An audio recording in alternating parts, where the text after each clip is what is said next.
Welcome to the Impactful Entrepreneur Show with Adrienne Hill, a place for online business industry expertise and thought leadership, where you can build the skills, structure, and systems you need to thrive in business and have a lasting impact in your industry. Let's do this.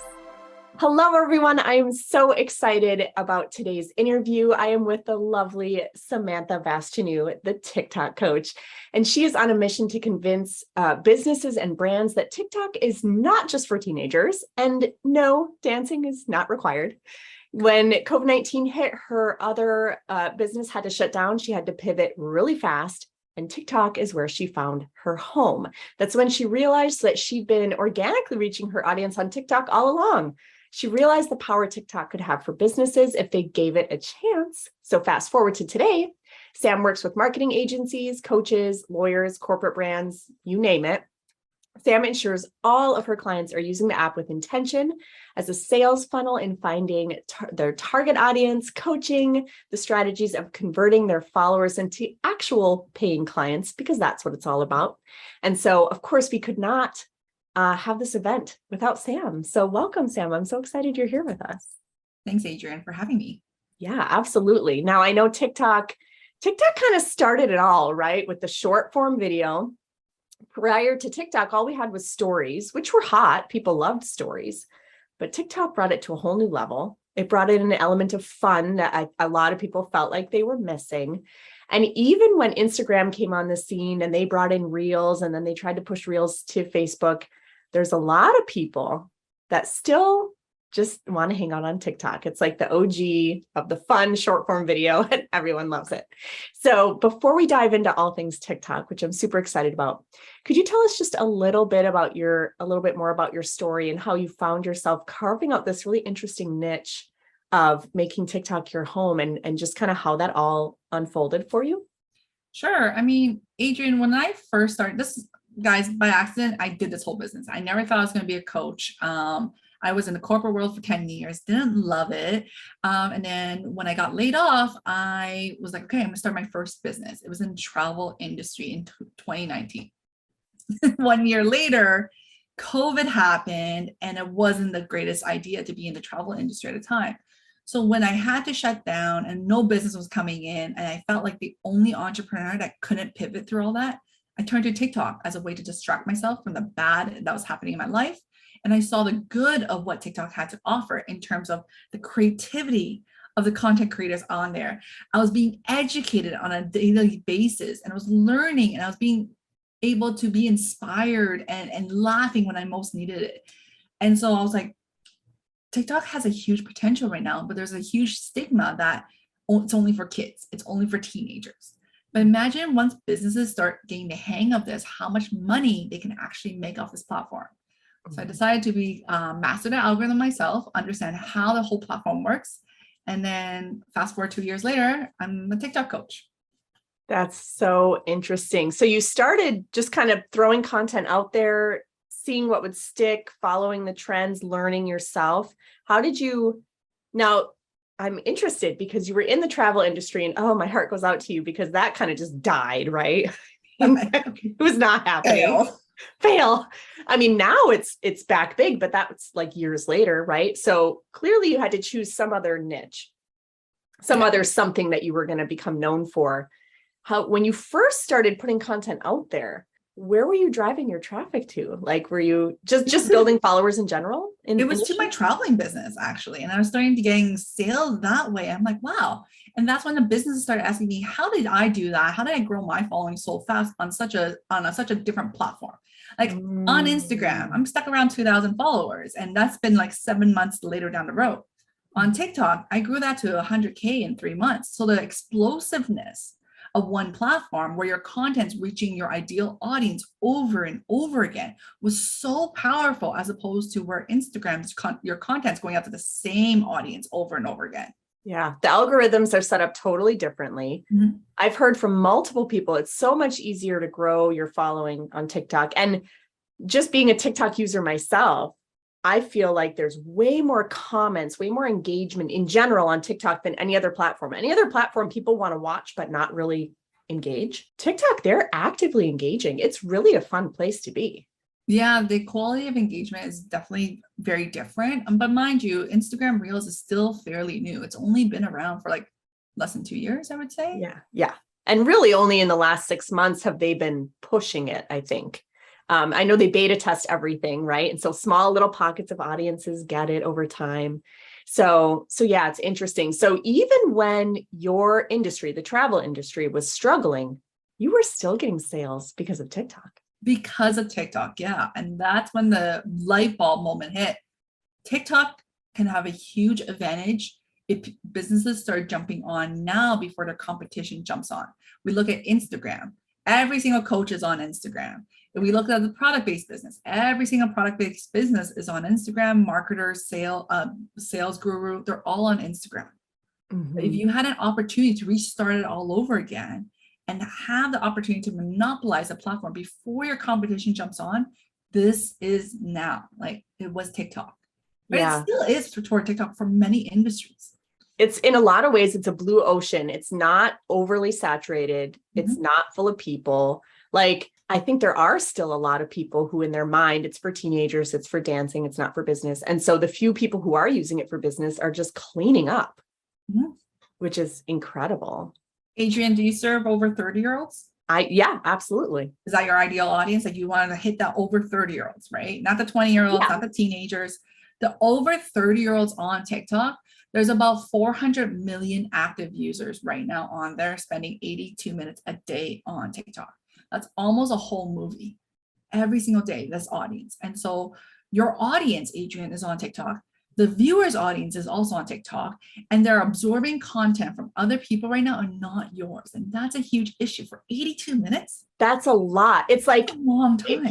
If you put out a video or a training or a webinar that was 2 hours long, no one would watch it. But yet people are happy to binge watch 82 minutes worth of short form video. Of short form videos tailored for them. Tailored for them. Yeah, which is fascinating. So take us through a little bit of like, some of our audience is really new to TikTok. And I know a lot of those watching, maybe they even use TikTok, but they don't use it for business themselves. They're more of a consumer. And maybe they haven't even realized quite how they would pivot into making TikTok a profitable tool for them. So take us through a little bit of your early journey when you first started sharing content and feeding the algorithm and learning things. What were some of your biggest aha moments that would be helpful for the audience to know, to realize like, hey, I can actually make money on TikTok? Yeah. So I usually divide my content up into 5 pillars, and these 5 pillars will always add value to my audience. Either you're doing educational content, entertaining content, inspirational content, timely news. So you're talking about something that's currently happening around the world and tying it back to your own niche or your industry. And the 5th one is just an engagement post where you're asking your audience for their feedback and their opinions. So for example, if one of my videos, I asked them, tell me guys, do you guys do what people do when they ask you to do a call to action? Like, do you actually do the call to action, or do you ignore that call to action? It's just me asking my audience on their feedback on that. And if you're doing one of the 5s, you know you're adding value to your audience, okay? The promotional content, that's more self-serving, and that's okay. We just don't want to be selling, because you really don't want people to feel like if they're following you, I'm getting ads coming my way. Yeah. So is the promotional content one of those 5? The promotional content is more of a self-serving content. So it's not part of the 5, but I would sprinkle in the promotional content once in a while. But not like over and over again. Sure. So it's like the icing on the cake. Like the cake itself, you're giving value the vast majority of the time. Exactly. And again, remember, TikTok is a social media app. It's a 2-way conversation. You're nurturing your audience. You're not just selling over and over again, because they're not going to buy if they just keep seeing you sell. Yeah. No one is interested in a profile that just is basically selling. Like they'll leave really quickly. Right. Okay. So super smart pillar strategy. So I love that. And it's simple. I mean, it's easy to follow. Now, do you have a certain strategy that you use as far as your link in your profile of, where you link people to? Okay, so when it comes to your bio, you only get about 80 characters. Unlike Instagram, you are able to write almost like a chapter on your bio, whereas TikTok, you can write like a sentence. There's not much. So you want to be very strategic when it comes to your bio, and I want you to include 3 things. One, who you are and who you specifically serve. Okay. You need your audience to know who you've massively helped. And that does not mean you're excluding people outside your audience. It's just telling your audience who you can really help. It's just a way to hook your audience in. The second thing to include in your bio is why people should follow. What are you going to offer to them if they decide to follow? And the third thing is a call to action, something simple like follow for more until you get to that 1,000 mark, until you get to that link in bio for your account. When it comes to your link itself, guys, here's something I tell all my clients, and I think you guys should all write this down. Do not use Linktree. Do not use a third-party website like Linktree, Milkshake, any of that. And the reason behind that is because you're sending traffic to a third-party platform and not your website. If you are looking to be ranked highly on Google, you need people to go to your website. So I want you guys to all create a mock version of a Linktree on your own domain page. And you guys can all take a look at mine on Instagram and see how that looks. You're keeping your traffic on your website. It looks like Linktree, and you give them 3 to 5 options where they want to go. Yeah, that's super smart, because I did very much the same thing. I was like, I could create my own Linktree looking page. Like, I don't have to use Linktree. Yeah. So yeah, that's super smart. So now I know there's different types of accounts a person can have. They can have a business account, a creator account, just like what type of account would you recommend for someone who's wanting to make money using the platform? Okay, so my clients are split between the two. And so my question back to you is, if you're deciding what account you should have, ask yourself, what kind of videos are you creating? Are you creating videos where you're more like a talking head? You're kind of talking and you have music playing in the background. Or are you the one that loves the music? You want to be doing some of the trends, the challenges on TikTok. And if that is the case, you're going to want to go with the creator account. The business account is very limited in terms of the music options that you have available, unfortunately. But the business account has some pros to it. You get the URL link early on, even if 0 followers. You're also in a different algorithm stage. What I mean by that is TikTok will send out 70% creator content, 30% business content. So you're in a very less competitive field against the creator account in terms of your account being shown. And the last thing is, if you don't need the music, you just want the background music, all you need, then you can go with a business account, because then you can also run ads down the road if that's important to you. Yeah. Okay. And so even though it's interesting, I did not realize that in terms of what shows up in your feed, it's 70% creator, 30% business. And that's just like a part of their base algorithm, it sounds like. Yeah. Yeah. Interesting. And so on one hand, you could look at that and say, oh, well, I don't want to only show up 30% of the time. But on the other hand, there's less competition. A lot less competition, like a lot less competition. Think of it as TikTok, probably 80% of people are on creator account.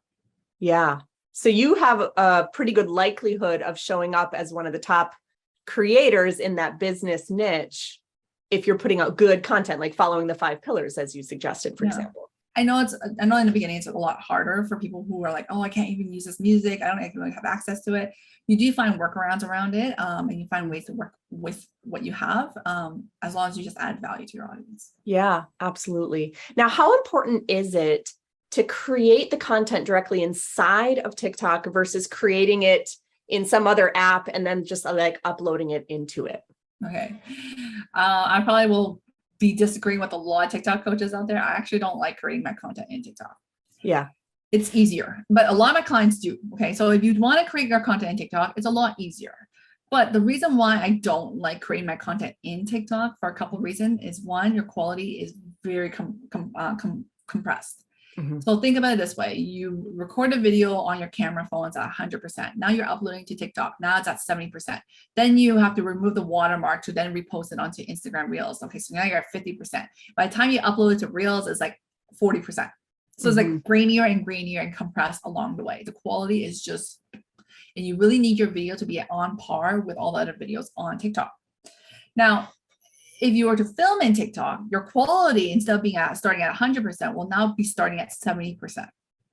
That's why I always suggest to film outside of TikTok. It is a lot easier when you go with my process. But if you do need to use a sound, you need to hear the beat of the music, then yeah, I'll film in TikTok. That's when I'll film in TikTok. You can see the difference in quality as well. Okay.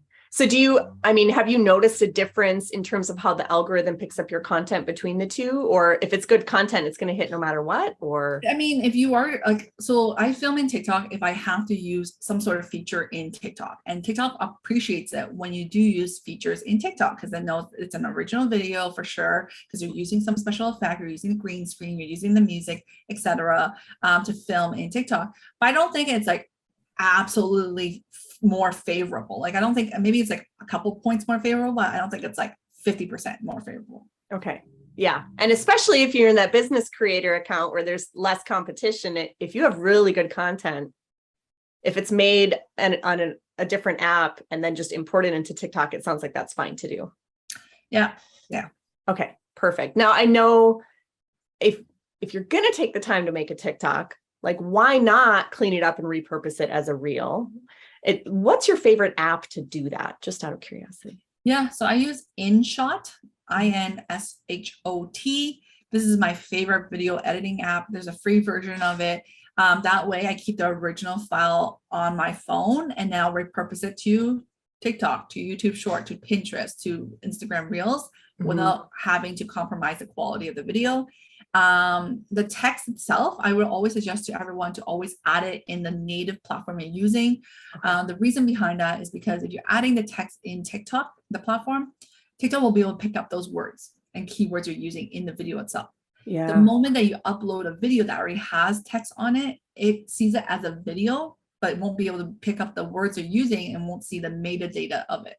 Yeah. So it can't put it in front of all the right audiences if it doesn't know it's there, basically. Essentially, yeah, it's just a video. They see not video with captions or video with text overlay. Yeah. Okay. Okay, cool. So already so much goodness and so many questions. And I'm asking all the most frequently asked questions I get about TikTok as well. So this is super helpful. Now, I know a lot of people are like, okay, I can create a business account. Great. I can do that. I can follow 5 pillars. I can do that. Yeah.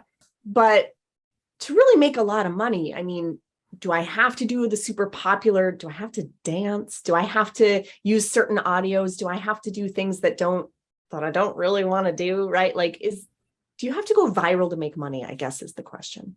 No, you just have to be a thought leader. So what I mean by that, all my clients, I'll say like 80% of my clients were coaches, lawyers, doctors, financial advisors, all of those individuals. None of them are dancing. Some of them want to dance because they just enjoy that aspect, but no, you do not need to dance. And guys, remember, my clients are over 40 plus usually. So when they come onto TikTok, I want you to teach 1/10 of your knowledge. This is the method that I use with my clients to make sure that they are converting. If you show up as a thought leader, people will be able to want to work with you. If you can describe their pain points better than they can, they will automatically assume you have the answer for them. Okay. And so what I mean by that is creating educational content is key here. I want you to create about 60% of your content focused on educational. So if you are someone like me, who's a little nervous with video marketing when I first getting started, I want you to follow this format and write this down, guys. You're going to start off with your hook. Then you're going to have a bridge between your hook and your main subject, then your main subject, and then you're going to have like a simple example. And then you're going to go with an alternative solution and then the outcome and call to action. So Adrienne, can I give you an example of how this whole thing will look? Yes, please. Each part is just one sentence. So for example, if I was to go, Reels is the worst thing to ever happen. And that is my hook now, my hook for my audience. Go, what is she saying that for? What? Yeah. Say that again. Yeah. Now I got them to watch the video. Then I go into my bridge. I know what you guys are thinking, that you heard that Reels is the best thing, but this is what I don't understand. If you're focused on Reels, you're not focused on connecting with your ideal audience. And so an alternative solution to this is to focus on Instagram's DM side, because that is a huge power that IG has that no other social media platform has. If you do this, you'll see a 30% conversion, which is my outcome. And then I'll do my call to action. Follow to learn more tips on converting on social media. So the hook, the bridge, main subject, alternative solution, outcome, call to action. Call to action. And have you seen a good conversion on the call to action there? You get a lot of followers with these types of videos? Oh yeah, yeah. Yeah. And that's a super easy formula that any of us can follow.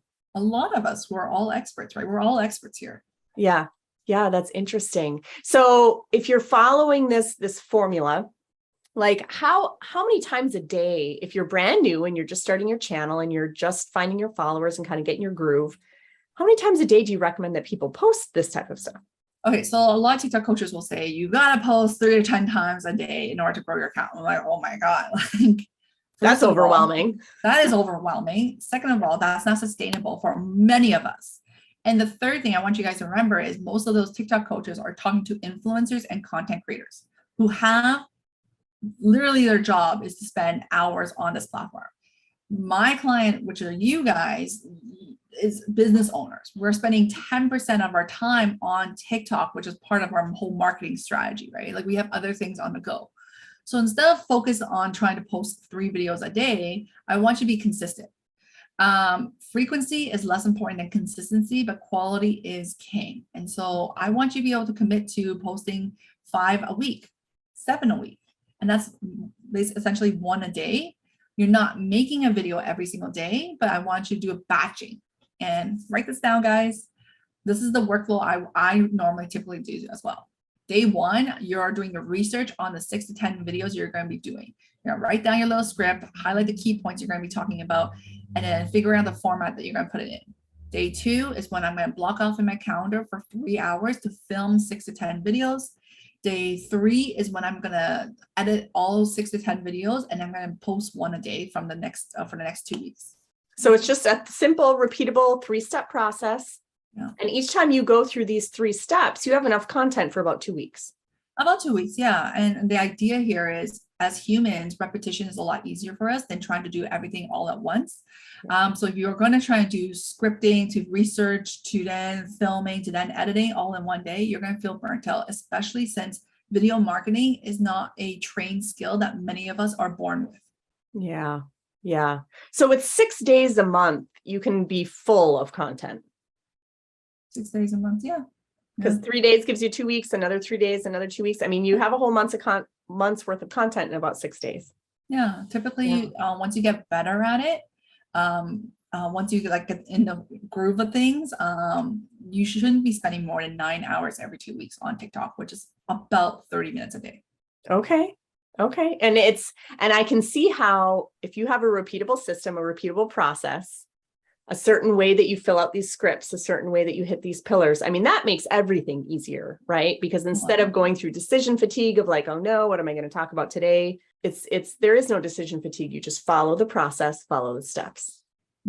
Yeah. Make it easy on yourself. Make it easy on yourself. Work smarter, not harder, right? I'm a lazy coach, guys. So I'll give you all my tips and tricks to make sure that you don't work so hard on a platform that's already so overwhelming. Well, and I love that message, because I think for a while in the industry, there was this prevailing message that was like hustle culture is where it was at. Like every day I'm hustling and I'm working so hard. And that just always turned me off so much.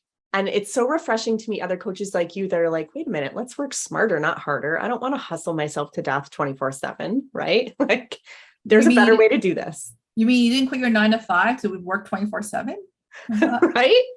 Right. You didn't quit your job so you could put yourself in a little prison of like, oh, oops, I accidentally hate my business. Like, oh no, I know. It's so no more hustle culture, which is what I love about what you teach and how you teach it, which is just amazing. So super helpful. Now, so we have the 5 pillars. We talked about how to structure and batch things out. We talked about, sharing educational content and kind of like how to hook them, how to get them to listen. So many great and actionable tips. Now, I know for a lot of us, we're thinking like, okay, I'm realizing now I really need to get into this platform, because not only can I grow my followers faster, I can repurpose those short form videos over on Instagram as a reel. Like I can show up better in more places with this, but the devil's in the details. How exactly do I batch? How exactly do I get started? How exactly do I do all these things? So I know you have a free gift for our audience that could really help them to dig deeper, kind of figure out the how a little bit more. Do you want to tell us a little bit about that? Yeah, so basically I brain dumped as much as I can into my A to Z ultimate guide of getting you started on TikTok, understanding what to do when you get started, your hashtags, who you should be following, how to set up your account, what kind of content to produce, how to produce those content much easier. So it's my A to Z guide, like ultimate word vomit for you guys in the PDF format. And so just grab a copy. And I think Adrienne already has a link for you. Yes, it'll be in a button somewhere around this video. There's a button that says get the free gift. Grab it right there. Grab it there. Awesome. Well, that is such a wonderful gift. And thank you. Because I know, and I'm going to scoop it up. I'm one of those people that I love TikTok. I've just never had time for it, but this is the year that I'm going to make time for it. I love it. It's fun. And I'm a huge fan of systematizing work. And so I can't wait to dig into your freebie and pick your brain and work with you. And I'll connect with you on the side too. Super excited about TikTok and bringing this amazing value to our audience in easy, bite-sized pieces. So thank you so much, Sam, for all of your guidance for us today. I so appreciate it. Thanks, guys. And guys, jump onto TikTok. We missed the boat for 2009 and Instagram. Don't miss the boat in 2022 for TikTok. Absolutely. It's hot. The boat has not left yet. You need to get on it. Don't wait. And awesome. Thanks for joining us for this episode of the Impactful Entrepreneur Show. If you found amazing value here, like, subscribe, and leave us a review to help other people find the high value content that we share, and find us on social media so we can continue the conversation. See you in the next episode.